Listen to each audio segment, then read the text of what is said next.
لقد كان لكم في رسول الله أسوة حسنة لمن كان يرجو الله واليوم الآخر لقد كان لكم في رسول الله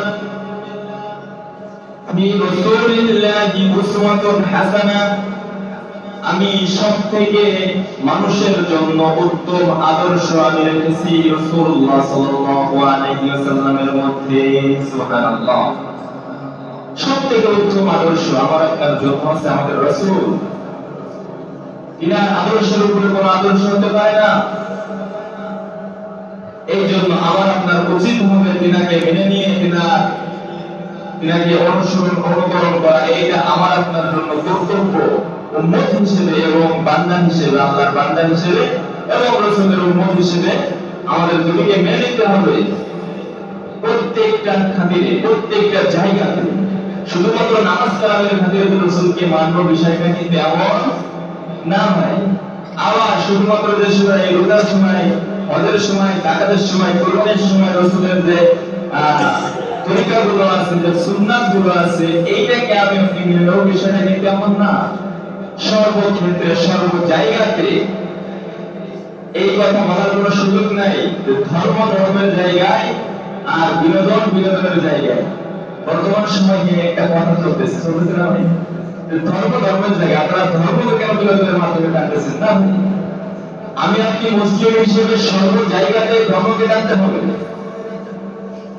আমার আপনার কথাবার্তা বলা, আমার আপনার কাজ কাম করা, আমার আপনার ব্যবসা বাণিজ্য থেকে নিয়ে একেবারে ছোট থেকে ছোট, বড় থেকে বড়, একেবারে আমার আপনার সাধারণ কাজ থেকে নিয়ে একেবারে সর্বোচ্চ কাজ, রাষ্ট্র পরিচালনা, সর্বক্ষেত্রে আমার আপনার রাসূলকে অনুকরণ করতে হবে। এর মধ্যে আমার আপনার বিনোদনের মাধ্যম, কথাবার্তা, কাজ কাম, মানুষের সাথে আচার আচরণ, সম্পর্ক, সবকিছু এর মধ্যে চলে আসে। কিন্তু আমি আপনি মুসলিম হিসেবে কখনোই এটা বলতে পারবো না যে ধর্ম ধর্মের জায়গায় আর বিনোদন বিনোদনের জায়গায়, ধর্ম ধর্মের জায়গায় আর আমার কাজ কাজের জায়গায়। না ভাই, তাহলে আমি আপনি কেমন মুসলমান থাকলাম? তাহলে তো আমি আপনি মুসলমানটা কেমন জানি কিছু কিছু জায়গাতে মুসলমান থাকলাম, আর বাদ বাকি জায়গাগুলোতে মনে করেন যে আমি আপনি মুসলমানদের যে একটা পরিচয়, সেটাকে আমি আপনি অস্বীকার করলাম। হ্যাঁ, একটা বিষয় আমার আপনার মনে রাখতে হবে যে কুরআন হাদিসের যে আয়াত আছে, যে ফরজ হুকুমগুলো আছে, নামাজ কালাম, ইবাদত বন্দেগী, সুন্নাত যেগুলো আছে, ওয়াজিব, এইগুলো বিষয় আমি আপনি যদি নাও মানতে পারি কারণ বশত, দুর্বলতা হিসেবে বা শয়তানের দোকানি করে হোক বা গাফলতির কারণে হোক, যে কোনো কারণে মনে করেন আমি আপনি মানতে পারতেছি না, এটা আমার আপনার দুর্বলতা একটা বিষয়। এটা আমি আপনি আল্লাহর কাছে ক্ষমা চাইলে ক্ষমা পেয়ে যাব। কিন্তু কোরআন হাদিসের কোন বিষয়, কোন ফরজ হুকুম আহকাম, কোন কোরআনের আয়াতকে আমি আপনি সরাসরি যদি অস্বীকার করি, যদি আমি আপনি অমান্য করি যে না এটা নাই কোরআনে, এটা হাদিসে নাই, এটা করা যাবে না, এটা বলতে কোনো কিছুই নাই, এমনটা যদি মনে করি, তাহলে আমি আপনি একেবারে কুফরি করলাম, কাফেরে পরিণত হয়ে যাব। এমনটা করা যাবে না। যেমন ধরেন আমি আপনি মনে করলাম যে ইসলামে নামাজ পড়তে কিছু নাই, নাউজুবিল্লাহ, ধরে বলেন নাউজুবিল্লাহ। আবার মনে করলাম না এটা কিসের নবীর তরিকা, এখানে কোনো তরিকা নাই, এইখানে কোনো ধর্ম আসবে না, এমনটা যদি আমি আপনি মনে করি ভাই, তাহলে আমি আপনি কুফরি করলাম। আর কুফরির পরিণত হচ্ছে জাহান্নাম। এই জন্য কুফরি করা যাবে না ভাই। আল্লাহ পাক রব্বুল আলামিন এই আয়াতের মধ্যে আমাদেরকে বলেছেন উসওয়াতুন হাসানা। সবথেকে হাসানা শব্দের অর্থ হচ্ছে সবথেকে সুন্দর। ঠিক আছে, সবথেকে সুন্দর আদর্শ আমি মানুষের জন্য রেখেছি ফি রাসূলিল্লাহি উসওয়াতুন হাসানা। আল্লাহর নবী সাল্লাল্লাহু আলাইহি ওয়াসাল্লামের মধ্যে সবথেকে উত্তম আদর্শ আমি রেখেছি মানুষের জন্য। এই আদর্শকে যদি কেউ অনুসরণ করে চলতে পারে, তাহলে সে সফলতা। তো এখন আমি আপনি জানবো যে পৃথিবীর সম্প্রদায় যারা আছে, ইহুদি খ্রিস্টান জাতি যারা আছে, তারা আমাদের মুসলিম জাতিদের এই ঈমান ধ্বংসটা কিভাবে করতেছে, তারা আমাদেরকে কিভাবে অন্যায়ের পথে পথে নিয়ে যাইতেছে, কিভাবে আমাকে আপনাকে বেঈমান বানিয়ে ফেলতেছে, এইটা আজকে আমি আপনি জানার চেষ্টা করব। একটা বিষয় সকলেই খেয়াল করেন যে ইহুদি খ্রিস্টান যারা আছে তারা কখনো প্রকাশ্যভাবে বলবে না, তারা কখনো প্রকাশ্যভাবে বলবে না যে আল্লাহ বলে কেউ নাই। আল্লাহকে অস্বীকার করার কথা, আল্লাহকে না মানার কথা, এইটা কখনো তারা প্রকাশ্যভাবে বলবে না। রসুলকে না মানার কথা, রসুলকে অস্বীকার করার কথা, রসুলকে অনুসরণ অনুকরণ করা যাবে না, এইটা কখনো প্রকাশ্যভাবে তারা বলবে না। কারণ কি? কারণ হচ্ছে তারা জানে যে মুসলমানেরা তারা ঈমানের দিকে পাক্কাপোক্ত হয়। তারা তাদের রসুলকে, তারা তাদের আল্লাহকে, তারা তাদের সৃষ্টিকর্তাকে, তাদের স্রষ্টাকে অত্যন্ত ভালোবাসে, তারা তাদের জীবন বাঁচিয়ে তারা ভালোবাসে। এই জন্য তারা কখনোই প্রকাশ্যভাবে আমাদের আল্লাহকে অস্বীকার করার কথা বলবে না, নবীকে না মানার কথা বলবে না। তারা বিভিন্ন সিস্টেমে, বিভিন্ন কলা কৌশলে, বিভিন্ন মাধ্যমে আমার আপনার বিভিন্ন কাজ করাবে, যে কাজের মাধ্যমে আল্লাহকে অস্বীকার করা হয়ে যাবে, যে কাজের মাধ্যমে নবীকে অস্বীকার করা হয়ে যাবে। এই মাধ্যমগুলো আজকে আমি আপনি বোঝার চেষ্টা করবো। দেখেন কি কি মাধ্যমে আজকে তারা আমাদের ঈমানকে ধ্বংস করতেছে, কি কি মাধ্যমে তারা আমাদেরকে বেঈমান বানিয়ে ফেলতেছে, কি কি মাধ্যমে তারা আমাদের নবীর থেকে, যে নবীর প্রতি যে আমরা বিশ্বাস, নবীকে যে আমরা নবী বলে মানি, তিনি যে আমাদের শ্রেষ্ঠ নবী, এই নবীকে আমি আপনি কিভাবে অস্বীকার করতেছি, এই মাধ্যমগুলো যদি আমি আপনি জানতে পারি, তাহলে আমি আপনি ঈমানকে হেফাজত করতে পারবো, নিজের ঈমানকে বাঁচাতে পারবো। অন্যথায় এই মাধ্যমগুলো যদি আমি আপনি না জানি ভাই, তাহলে তো আমি আপনি বুঝতেই পারবো না যে তারা কোন মাধ্যমে, কোন কলা কৌশলে, কোন সিস্টেমে আমার আপনার ঈমানকে ছিনিয়ে নিয়ে যাইতেছে। এবং এই কাজ করার কারণে, এই মাধ্যমটা আমি আপনি গ্রহণ করার কারণে আমার আপনার ঈমান চলে যাইতেছে। প্রিয় ভাইয়েরা আমার, এই জন্য আমরা সবাই মাধ্যমগুলো মনোযোগ সহকারে শ্রবণ করবো। দেখেন সর্বপ্রথম বিগত সম্প্রদায় যারা আছে, ওই যে আয়াত, বিগত জুমাতে যে আয়াতে কারিমাটা আমি আপনি শুনতেছিলাম, যে আল্লাহ সুবহানাহু ওয়া তাআলা বলতেছেন লা তাত্তাখিযুল ইয়াহুদা ওয়ান নাসারা আউলিয়া, যে তোমরা সর্বক্ষেত্রে, সর্ব জায়গাতে, সর্বক্ষেত্রে, সর্ব জায়গাতে তোমরা ইহুদি খ্রিস্টানদের বিপরীত ভাবে তোমরা চলবা। হাদিসের মধ্যে আল্লাহ নবী সাল্লাল্লাহু আলাইহি ওয়াসাল্লাম বলতেছেন খালিকুল মুশরিকিনা আও কুল্লুহা ওয়া তুশারিক, যে তোমরা মুশরিকদের বিপরীত করো। তাই রাখার ক্ষেত্রে বলতেছেন আল্লাহ নবী সাল্লাল্লাহু আলাইহি ওয়াসাল্লাম, তোমরা মুশরিকদের বিপরীত করো, দাড়িকে লম্বা করো, মোজকে খাটো করো। তার মানে মুশরিক যারা আছে এরা দাড়িও রাখে এবং কিন্তু দাড়ি খাটো করে রাখে এবং মোজকে লম্বা করে। তৎকালীন জামানায় মোজ লম্বা করে রাখা আমাদের বিষয় একটু সাহায্য করছে, ঠিক আছে। দুই পাশে দেখতে পাই যে আগেকালের বাদশার জামানায় মোজের একটু লম্বা লম্বা থাকতো, আবার একটু গুটিয়ে গুটিয়ে রাখতো। হ্যাঁ, এই যে একটা জিনিস, এইটা মোজকে খাটো করা নবীর সুন্নাত। যদি কারোর মোজ লম্বা থাকে তাহলে সে কিভাবে সুন্নাত আমল করতো। এবং এই মোজকে ভিজিয়ে ভিজিয়ে পানি খাওয়া গ্লাসের মধ্যে, এটা হারাম। এর মধ্যে ডাক্তারের মধ্যে এই মোজের মধ্যে অনেক জীবাণু থাকে, এই জীবাণুর মাধ্যমে মানুষের শারীরিক ভাবে অনেক রোগ তার শরীরের ভিতরে ঢোকে। এই জন্য মোজকে খাটো করার কথা বলেছেন। যে জিনিসটা আমি বোঝাইতে চাইতেছি সেটা হচ্ছে সর্ব জায়গাতে আল্লাহ নবী সাল্লাল্লাহু আলাইহি ওয়াসাল্লাম বলেছেন, দেখেন খালিকুল মুশরিকিনা, এখানে মুশরিকদের বিপরীত করতে বলেছেন। আবার বিভিন্ন সময় বিভিন্ন আমলের ক্ষেত্রে আল্লাহ নবী সাল্লাল্লাহু আলাইহি ওয়াসাল্লাম মুশরিকদের বিপরীত ভাবে রাখতে বলেছেন। এই কয়েকদিন আগে যে আমরা আশুরার রোজা রেখেছি, সেখানে বলেন নাই সিয়ামু ইয়াউমে আশুরা ওয়া খালিকু ফীহি ইয়াহুদা, তোমরা ইহুদিদের বিপরীত করো, তারা রোজা রাখে একটা, তোমরা রাখবা দুইটা। এরকম ভাবে সর্ব জায়গাতে, সর্বক্ষেত্রে আল্লাহ পাক রব্বুল আলামিন, আল্লাহ নবী সাল্লাল্লাহু আলাইহি ওয়াসাল্লামের মাধ্যমে আমাদেরকে জানিয়ে দিয়েছেন যে কোনো কাজেই ইহুদি খ্রিস্টানদের সাথে আমার আপনার মিল থাকতে পারে না, তাদের সাথে কোনো মিল হবে না, তাদের থেকে আমাদের ভিন্নতা আসতে হবে। যে এইটা মুসলমানদের সিস্টেম, এটা মুসলমানদের নিয়ম, এটা মুসলমানদের কারণ, এইভাবেই কাজ করতে হয়, সেটা আমার আপনার বুঝতে হবে। এই জন্য আমি আপনি সর্ব জায়গাতে, সর্বক্ষেত্রে কোন কাজে যেন তাদের সাথে আমার মিল না হয়ে যায়, এটা খেয়াল রাখতে হবে। তারা যেগুলো করে সেগুলো করা যাবে না, তারা যেভাবে চলে সেগুলো চলা তারা যেটা করতে বলে সেটা করা যাবে না। দেখেন, এই ইহুদি খ্রিস্টান সম্প্রদায় যারা আছে তারা তাদের বিভিন্ন সিস্টেম কৌশলে আমাদের ঈমানকে ধ্বংস করতেছে। তার মধ্যে সর্বপ্রথম যে মাধ্যমটা, সর্বপ্রথম যে ধরনটা, এই ধরনটা হচ্ছে না এই যে ইন্টারনেট ফেসবুক যেটা আছে, মোবাইল ফোন যেটা আছে, এই ইন্টারনেট ফেসবুককে ব্যবহার করা আমাদের জন্য, মুসলিম কান্ট্রির জন্য, মুসলিম যে সমস্ত দেশগুলো আছে এই সমস্ত দেশগুলোর জন্য ইন্টারনেট ব্যবহার করা, Facebook, TikTok, WhatsApp, YouTube, imo যাই বলেন না কেন, সামাজিক যোগাযোগের যত মাধ্যম আছে এইগুলোকে একেবারে উন্মুক্ত করে দিয়েছেন। কিভাবে উন্মুক্ত করে দিয়েছেন একটু গভীরভাবে আমি আপনি বোঝার চেষ্টা করি। যেই সমস্ত রাষ্ট্রে যারা এই ইন্টারনেট স্যাটেলাইট তৈরি করেছেন, যারা ফেসবুক বানিয়েছেন, যারা ইউটিউব বানিয়েছেন, সেই সমস্ত রাষ্ট্রে ইন্টারনেট ব্যবহার করা, ফেসবুক ব্যবহার করার জন্য সাময়িক এরকম সময় নির্ধারণ করে দেওয়া আছে।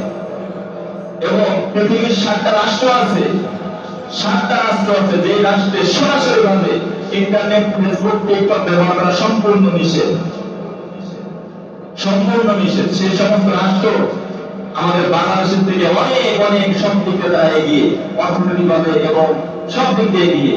দেখেন, কিন্তু এই যারা ইন্টারনেট, ফেসবুক যারা তৈরি করেছেন, ইউটিউব, ফেসবুক যারা বানিয়েছেন, টিকটক যারা বানিয়েছেন, তারা মুসলমানদের ঈমান ধ্বংস করার জন্য সর্বপ্রথম যে হাতিয়ারটা ব্যবহার করতেছে সেটা হচ্ছে এই মোবাইল ফোনের মাধ্যমে আমার আপনার জন্য রাত দিন 24 ঘন্টা, এমনকি আমি আপনি খেয়ে হোক না খেয়ে হোক, একটা ছেলে, যুবক ছেলে যারা আছে, এমন অনেক সময় দেখা যায় যে তারা রাত নাই, দিন নাই, ঘুম নাই, যদি কোনো কাজ কাম না থাকে, যদি ছুটির সময় থাকে, তাহলে রাত দিন 24 ঘন্টা যদি তাকে বলা হয় যে মোবাইল ফোন তাকে যদি দিয়ে দেওয়া হয়, তাহলে তার কোনো অঞ্জনা বা অতিষ্ঠ কোনো খারাপ লাগা কাজ করবে ভাই, সে সর্বদাই মোবাইল ফোন চালাবে।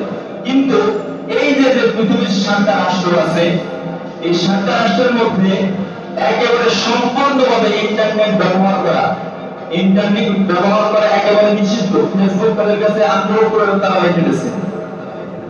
তাদের দেশে এরকম ফেসবুক আমার আপনার মতো স্বাভাবিকভাবে ফেসবুক চালাইতে পারে না, কেউ ইন্টারনেট কেউ ব্যবহার করতে পারে না। কিন্তু আমার আপনার দেখেন, একটু খেয়াল করে দেখেন, যত মুসলিম কান্ট্রি আছে, যত মুসলিম দেশগুলো আছে, প্রত্যেকটা মুসলিম কান্ট্রিতে তারা উন্মুক্তভাবে ইন্টারনেট ব্যবহার করা এটা সুযোগ করে দিয়েছে। এবং গুনাহের কাজ করার যত মাধ্যম আছে, মোবাইল ফোন, এরকম সিম কার্ড যেগুলো বলে, এক সময় যখন মোবাইল ফোন হচ্ছিল তখন এরকম মোবাইল ফোনের কত দাম ছিল, একটা সিম 5,000, 10,000, হ্যাঁ 1,500, 2,000, 3,000 টাকা বা মানুষরা খুবই মানে এরকম সিম কিনেছে। কিন্তু এখনকার সময় একটা সিমের দাম কত? সিম ফ্রি, শুধুমাত্র আপনি 50 টাকা রিচার্জ করবেন, তার বিনিময়ে 2 জিবি নেট পাবেন, আরো কয়েকটা মিনিট পাবেন, আরো ব্যালেন্স 10 টাকা 5 টাকা থেকে যাবে। হ্যাঁ, অনেক সময় ফ্রি দিয়ে দেয়, কোনো টাকাই দেয় না, শুধুমাত্র রেজিস্ট্রেশন করে নিতে হবে। এমনটা হয় কি হয় না বলেন ভাই? হয় না? তো দেখেন, এই যে গুনাহের কাজ করার যে মাধ্যমগুলো আছে, আমার আপনার যুব সমাজ, আমার আপনার ছেলে সন্তান, কিশোর কিশোরী যারা আছে, এদের জীবন ধ্বংস করে দেওয়ার জন্য, এদের কাজে অমনোযোগী তৈরি করার জন্য তারা আমাদের এরকম গুনাহের কাজ করার যত মাধ্যম আছে, গুনাহের কাজ করার যত মাধ্যম আছে, এই মাধ্যমগুলোকে একেবারে সহজ করে দিয়েছে। যে মাধ্যমগুলো ওই সমস্ত রাষ্ট্রে তারা সহজ রাখেন নাই। যারা মোবাইল ফোন তৈরি করেছেন, যারা ইন্টারনেট তৈরি করেছেন, যারা ফেসবুক তৈরি করেছেন, ফেসবুক দুনিয়াতে আসছে 2004 সালে। 2004 সালে যে ব্যক্তি এরকম মার্কিন যুক্তরাষ্ট্রে যে ফেসবুক বানিয়েছেন, তার নাম হচ্ছে কি মার্কার রাজারবার্গ, কিরকম এরকম একটা নাম আছে। হ্যাঁ, এই ব্যক্তি যে ফেসবুক তৈরি করেছেন, তিনি সর্বপ্রথম ফেসবুক বানিয়েছিলেন শুধুমাত্র ওই যুক্তরাষ্ট্রের একটা নির্দিষ্ট একটা বিশ্ববিদ্যালয় ছিল, ওই বিশ্ববিদ্যালয়ের যে ছাত্র ছাত্রী ছিল তারা একটা গ্রুপ তৈরি করেছে যে তাদের মাধ্যমে যোগাযোগ রাখার জন্য। কিন্তু এই ফেসবুকটা পরবর্তীতে সামাজিক যোগাযোগের মাধ্যমের মধ্যে সব থেকে বড় প্ল্যাটফর্ম হয়ে গেছে, এবং এইটাকে ব্যবহার করে বর্তমান জামানায় অসংখ্য অগণিত হাজার হাজার কোটি কোটি বিলিয়ন বিলিয়ন মুসলিম যুবক তারা ধ্বংসের পথে চলে যাইতেছে। দেখেন, দেখেন পৃথিবীর যে 7টা রাষ্ট্রে, যে 7টা রাষ্ট্রে একেবারে ইন্টারনেট ব্যবহার করা সম্পূর্ণ নিষেধ, তার মধ্যে 1 নম্বর আছে চীন দেশ। 2009 সাল থেকে তাদের দেশে উন্মুক্ত ভাবে ইন্টারনেট ব্যবহার করা সম্পূর্ণ নিষেধ। শুধুমাত্র যারা রাষ্ট্রীয় কাজে আছেন, যারা দেশের কাজে যারা নিয়োজিত আছে, তাদেরকে রাষ্ট্রীয়ভাবে পারমিশন দেওয়া হয় এই ইন্টারনেট ব্যবহার করার জন্য। তারা ফেসবুক চালায় না, তারা তাদের নির্দিষ্ট একটা সফটওয়্যার আছে ওই দেশে, সেটাই তারা ব্যবহার করে। দেখেন, তারপরে 2 নম্বর যে দেশটা, যে উত্তর কোরিয়া, 2016 সাল থেকে সেই রাষ্ট্রে ইন্টারনেট ব্যবহার করা, ফেসবুক ব্যবহার করা সম্পূর্ণভাবে নিষেধ। যদি কেউ ফেসবুক ইন্টারনেট ব্যবহার করে তাহলে ব্যবহার করতেই পারবে না, রাষ্ট্রীয়ভাবে তারা একেবারে বন্ধ করে রাখছে।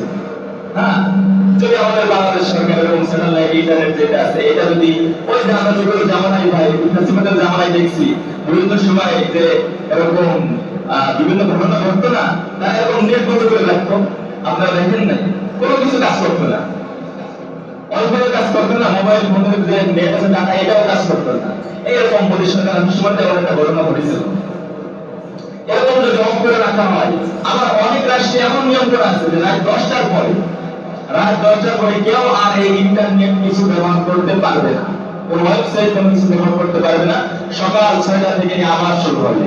কিন্তু আমাদের এই মুসলিম কান্ট্রিগুলোতে উন্মুক্ত ভাবে একেবারে ইন্টারনেট, ফেসবুক, টিকটক যাই কিছু বলেন না কেন, সবকিছু ব্যবহার করা একেবারে উন্মুক্ত করে দিয়েছেন, শুধুমাত্র একটা কারণেই, মুসলমানদের ঈমান ধ্বংস করার কারণে, মুসলমানদের কাজে অমনোযোগী তৈরি করার কারণে, মুসলমানদের ছেলে যারা আছে, যুবক ছেলে সন্তান, কিশোর কিশোরী যারা আছে, তারা তাদের কাজের মধ্যে অমনোযোগী তৈরি করার কারণে, পড়ালেখার মধ্যে, ব্যবসা বাণিজ্য কাজের মধ্যে অমনোযোগ সৃষ্টি করার কারণে এই জিনিসটা তারা উন্মুক্ত করে দিয়েছে। এবং আমাদের বিনোদন নেওয়ার যে মাধ্যমটা আছে, এই মাধ্যমটা সব থেকে উন্মুক্ত করে দিয়েছে। তারপরে দেখেন ইরান, যে ইরান বর্তমান আমাদের মুসলিম দেশের সব থেকে, মুসলিম যে কান্ট্রিগুলো আছে আমরা সেটাকে আমাদের একেবারে মাথা হিসেবে আমরা ধরি। এই ইরান রাষ্ট্রে 2009 সাল থেকে উন্মুক্ত ভাবে ইন্টারনেট, ফেসবুক ব্যবহার করা নিষেধ। ওই যে যুদ্ধ হয়েছে তারপর থেকে নিয়ে ইন্টারনেট ব্যবহার করা নিষেধ। রাশিয়া, কয়েকটা প্রদেশ, 7-8টা প্রদেশের মধ্যে একটা প্রদেশ হচ্ছে রাশিয়া। এই রাশিয়া রাষ্ট্রেও এরকম স্বাভাবিকভাবে আমি আপনি মুসলিম কান্ট্রিতে, বাংলাদেশে, পাকিস্তানে যেভাবে আমি আপনি সহজভাবে স্বাভাবিকভাবে ইন্টারনেট, ফেসবুক ব্যবহার করি, এই রাষ্ট্রের সেইভাবে মানুষ ইন্টারনেট ব্যবহার করতে পারে না। মিয়ানমার, এটা তো মানুষ ইন্টারনেট ব্যবহার করতে পারে না। তারপর উগান্ডা, এই সমস্ত রাষ্ট্রে কেউ উন্মুক্ত বলে ইন্টারনেট, ফেসবুক ব্যবহার করতে পারে না। কিন্তু আমি যে জিনিসটা, এই যে কয়েকটা দেশের কথা বলে আপনাদেরকে একটা জিনিস বোঝাতে চাইতেছি, যে চীন দেশ প্রযুক্তির দিক থেকে সর্বদিক থেকে তারা এগিয়ে। আমি আপনি যে সমস্ত এরকম ইলেকট্রনিকের যে জিনিসগুলো আমি আপনি ব্যবহার করি, এই ইলেকট্রনিকের জিনিসগুলো সব থেকে বেশি নকলভাবে তৈরি করেছেন সেটা হচ্ছে চীন দেশ। এই চীন দেশে যদি তারাই প্রযুক্তির দিক থেকে সব থেকে এগিয়ে, কিন্তু তাদের দেশে তাদের যুবকদেরকে ভালো রাখার জন্য, তাদের ছেলে সন্তানদেরকে ভালো রাখার জন্য, তাদের জীবন যৌবন, তাদের ধর্ম ঠিক রাখার জন্য, তাদের ঈমান আমল, তারা যে ধর্মের অনুসারী আছে সেই ধর্মকে ঠিক রাখার জন্য সেই সমস্ত বড় বড় রাষ্ট্রে তারা উন্মুক্ত ভাবে ইন্টারনেট, ফেসবুক চালানোর অনুমতি দেন নাই, তারা চালাইতেই পারে না। কিন্তু আমার মুসলিম কান্ট্রি যে সমস্ত দেশগুলো আছে, এই সমস্ত দেশগুলোতে উন্মুক্ত ভাবে মানুষ ইন্টারনেট, ফেসবুক, ইউটিউব ব্যবহার করতে পারে। কারণ কি? এর 1 নম্বর কারণ হচ্ছে মুসলমানদেরকে ঘায়েল করার সব থেকে বড় মাধ্যম হচ্ছে এইটার মাধ্যমে তারা সর্ব ধরনের গুনাহের কাজ করাইতেছেন, এইটার মাধ্যমে তারা মুসলমানদের ঈমান ধ্বংস করতেছেন, এইটার মাধ্যমে এরকম আমার আপনার মুসলিম বোনদেরকে তারা বেপরদায় নিয়ে যাইতেছেন, এইটার মাধ্যমে তাদেরকে একেবারে বেঈমানে পরিণত করতেছেন। যারা বলেন নাউজুবিল্লাহ।